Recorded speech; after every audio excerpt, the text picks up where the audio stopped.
దేవునికి స్తోత్రం. అందరికీ వందనాలు. నేను ఈ మధ్యకాలంలో ఎందుకు వివాహాలు ఫెయిల్ అవుతున్నాయి, విడాకులు ఎందుకు ఎక్కువ అవుతున్నాయి అని ఆలోచించినప్పుడు దేవుడు నాకు ఇచ్చిన కొన్ని తలంపులు. ఏమైనా తప్పులు ఉంటే క్షమించి దయచేసి కామెంట్ రూపంలో తెలియచేయండి. శీర్షిక వివాహం సంపూర్ణం. ఆదికాండము 1వ అధ్యాయము 26-27 వచనాలు. దేవుడు మన స్వరూపమందు మన పోలిక చొప్పున నరుని స్త్రీనిగాను పురుషునిగాను సృజించెను. దేవుడు సంపూర్ణుడు. ఇక్కడ ఆయన స్వరూపమందు ఆయన పోలికలో అని అంటే అది ఆయన భౌతిక రూపం కాదు. అక్కడ ఆయన గుణలక్షణాల గురించి చెప్పబడింది. దేవునిలో స్త్రీ యొక్క గుణలక్షణాలు, పురుషుని యొక్క గుణలక్షణాలు రెండు ఉన్నాయి. అవేంటో చూద్దామా బైబిల్ ఆధారంగా. యెషయా 66వ అధ్యాయము 13వ వచనం. ఒకని తల్లి ఆదరించినట్లు నేను మిమ్మును ఆదరించెదను. 103వ కీర్తన 13వ వచనం. తండ్రి తన కుమారుల ఎడల జాలిపడినట్లు యెహోవా తన యందు భయభక్తులు గలవారి ఎడల జాలిపడును. అంటే సంపూర్ణుడైన దేవునిలో తల్లి స్త్రీ లక్షణాలు, తండ్రి పురుషుని లక్షణాలు రెండూ ఉన్నాయి. ఒక స్త్రీ అంటే తల్లిలో కేవలం స్త్రీ లక్షణాలు మాత్రమే ఉంటాయి. ఆమెలో పురుషుని తండ్రి లక్షణాలు ఉండవు. అంటే ఆమె అసంపూర్ణురాలు. అలాగే ఒక పురుషుడు తండ్రిలో కేవలం పురుష లక్షణాలు, తండ్రి లక్షణాలు మాత్రమే ఉంటాయి. స్త్రీ యొక్క గుణ లక్షణాలు, తల్లి లక్షణాలు ఉండవు. అంటే పురుషుడు అసంపూర్ణుడు. వెరసి ఇటు స్త్రీ కానీ అటు పురుషుడు కానీ సంపూర్ణులు కారు. ఇక్కడ ఒక వృత్తం సర్కిల్ని తీసుకుని ఈ విషయాన్ని అర్థం చేసుకుందాం. దేవుడు సంపూర్ణుడు. దేవుడిలో తండ్రి లక్షణాలు, తల్లి లక్షణాలు రెండు ఉన్నాయి. అలాగే దేవుడు ఏర్పాటు చేసిన వివాహం సంపూర్ణం. వివాహంలో స్త్రీ యొక్క తల్లి లక్షణాలు, పురుషుడి యొక్క తండ్రి లక్షణాలు రెండు ఉన్నాయి.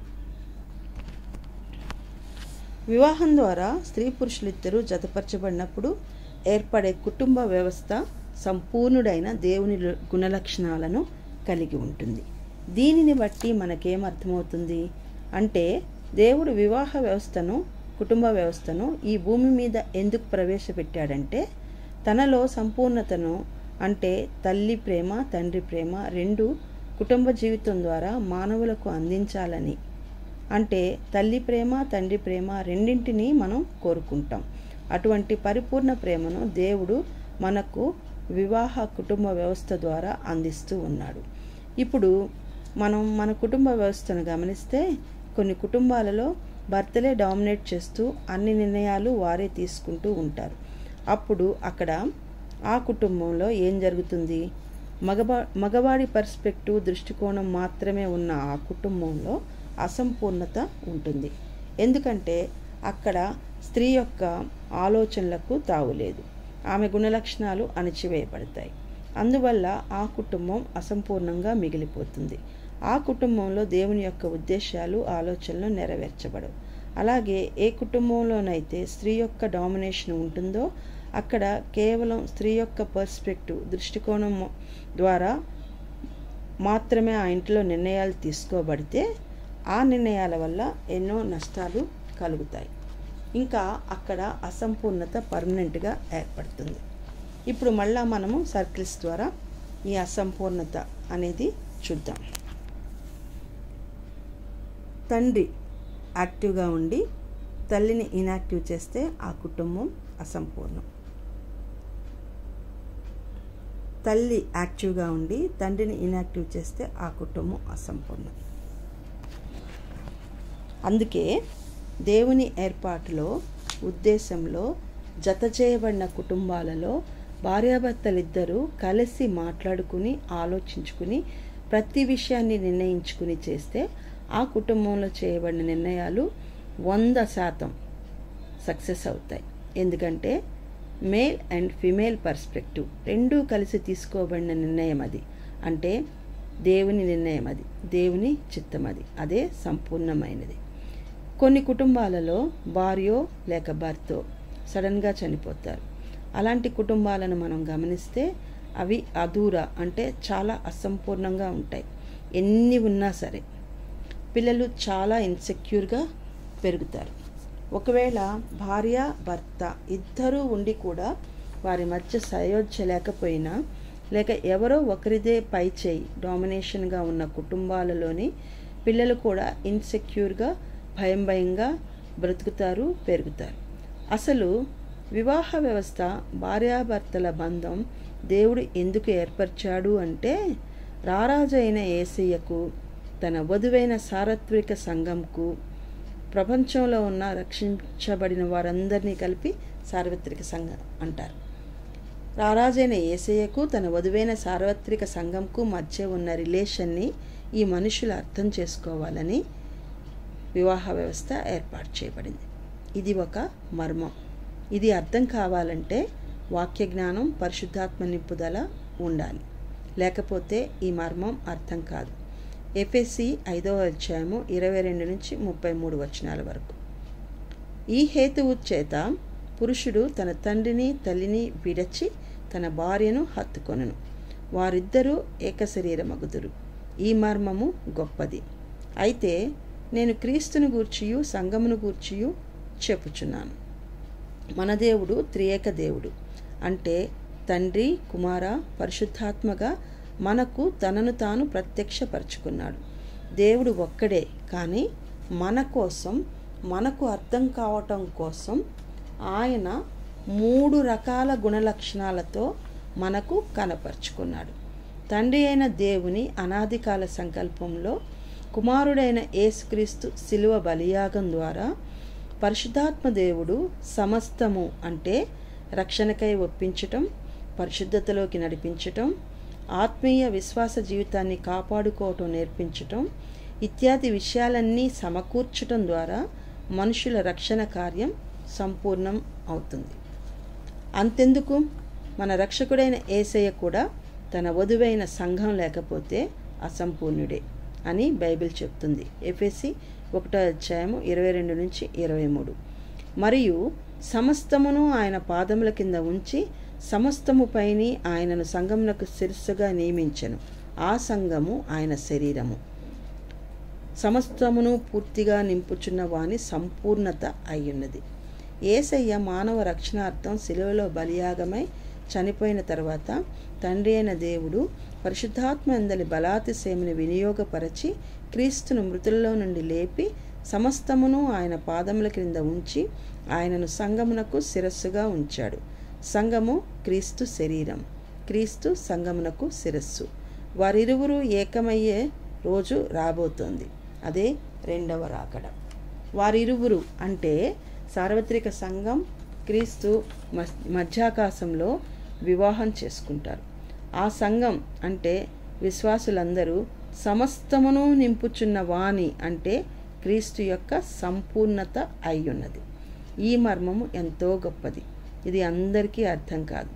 తన వధువు సంఘం కోసం క్రీస్తు ప్రాణం ధారపోశాడు. ప్రాణం పెట్టి తన వధువును కొనుక్కున్నాడు, ఎంగేజ్మెంట్ చేసుకున్నాడు, ప్రాణప్రదంగా ప్రేమిస్తున్నాడు. తన వధువును కొనిపోవటానికి త్వరలో మధ్యాకాశానికి రాబోతున్నాడు. అక్కడ తన వధువుతో వివాహం చేసుకోబోతున్నాడు.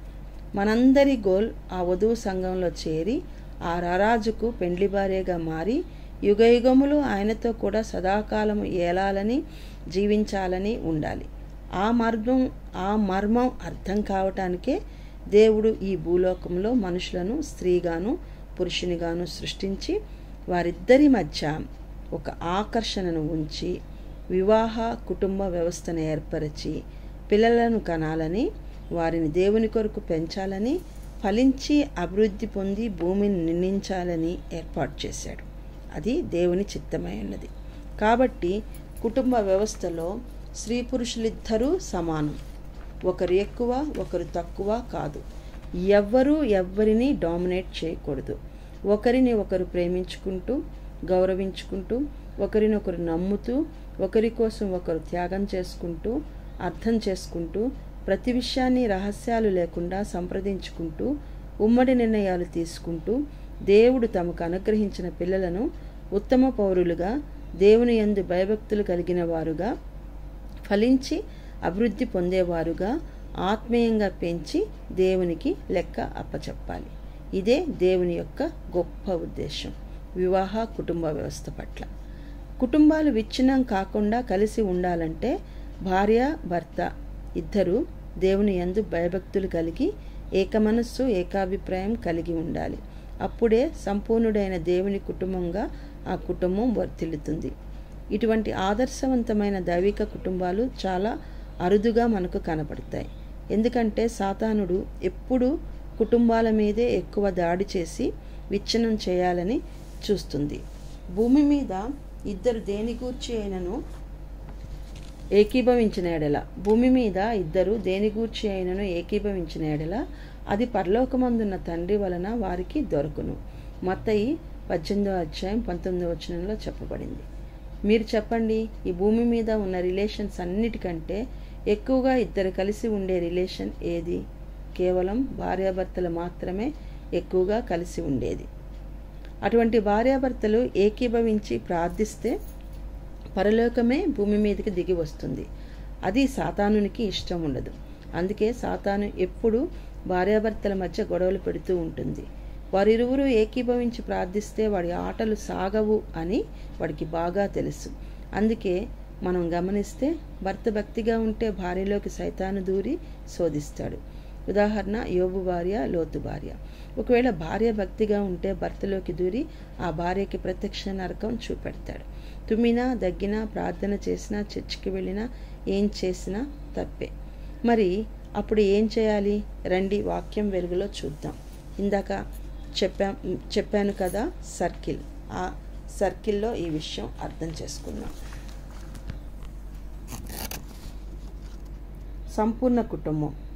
సంపూర్ణ కుటుంబంలో భక్తిగల భర్త భక్తిగల భార్య ఉంటారు. ఇద్దరూ భక్తి కలిగి ఉంటారు. మొదటి అసంపూర్ణ కుటుంబం. ఈ మొదటి అసంపూర్ణ కుటుంబంలో భక్తిగల భర్త ఉంటే భక్తి లేని భార్య ఉంటుంది. రెండవ రకమైన అసంపూర్ణ కుటుంబం. ఈ అసంపూర్ణ కుటుంబంలో భక్తి లేని భర్త ఉంటే భక్తిగల భార్య ఉంటుంది. భార్య భర్త ఇద్దరు భక్తి కలిగి ఏకాభిప్రాయం కలిగి ఉంటే అది సంపూర్ణ కుటుంబం. ఒకవేళ భార్యకో భర్తకో భక్తి లేక డామినేట్ చేస్తూ ఉంటే ఏం చేయాలి? దీనికి పరిష్కారం ఏమిటి? భక్తి లేని ఆ భర్త స్థానాన్ని, భార్య స్థానాన్ని దేవునితో నింపుకోవటమే, దేవుని ప్రేమతో నింపుకోవటమే దీనికి పరిష్కారం. వారితో అనవసరంగా గొడవ పడకుండా దొరకని వారి ప్రేమ కోసం ఆశించి భంగపడకుండా దేవుని వైపు చూచి దేవుడు అనుగ్రహించే అగాపే ప్రేమతో మన హృదయాలను నింపుకుని సంతృప్తి కలిగిన దైవభక్తితో ఏనాటికైనా దేవుడు వారిని మార్చుతాడని విశ్వాసంతో జీవించాలి. మన బలహీనతల యందు దేవుని శక్తి పరిపూర్ణమవుతుంది అని దేవుని వాక్యం చెప్తుంది. 2 కొరింథీ 12:9. అంటే బలహీనుడైన ఆ భర్త, బలహీనురాలైన ఆ భార్య స్థానంలో దేవుడిని పెట్టుకొని విశ్వాసంతో నిరీక్షణతో ముందుకు సాగిపోవటమే మనం చేయాలి. మిగతాదంతా దేవుడు చూసుకుంటాడు. తగిన సమయంలో తప్పక వారిని మార్చుతాడు. సర్వసృష్టికర్త, సర్వాధికారి, సమస్తమును చేయగల దేవునికి వారిని అప్పగించి విశ్వాసంతో కొనసాగితే వివాహాలు విచ్ఛిన్నం కావు.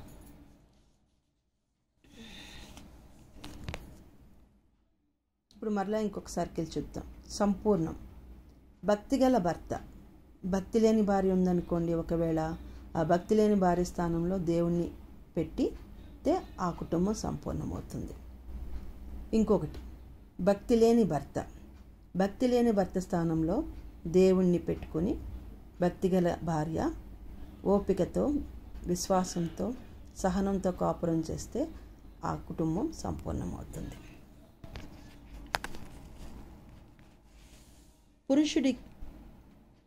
పురుషుడికి భార్యతో కాపురం చేయటానికి, ఒక పురుషుడికి భార్యతో కాపురం చేయటానికి జ్ఞానం కావాలని బైబిల్ చెప్తుంది. అలాగే స్త్రీ తన కుటుంబాన్ని కట్టుకోవటానికి కూడా జ్ఞానం కావాలని బైబిల్ చెప్తుంది. అది భర్త అయినా భార్య అయినా సరే కుటుంబాలను దైవిక జ్ఞానంలో కట్టుకోవాలి. ఏది ఏమైనా ఒక కాపురం నిలవాలంటే భార్యాభర్తలిద్దరికీ ఓర్పు, సహనం, క్షమ, ప్రేమ, తగ్గింపు, సమయస్ఫూర్తి, వివేకం అవసరం. ప్రార్థన అత్యవసరం. A family that prays together stays together. Amen.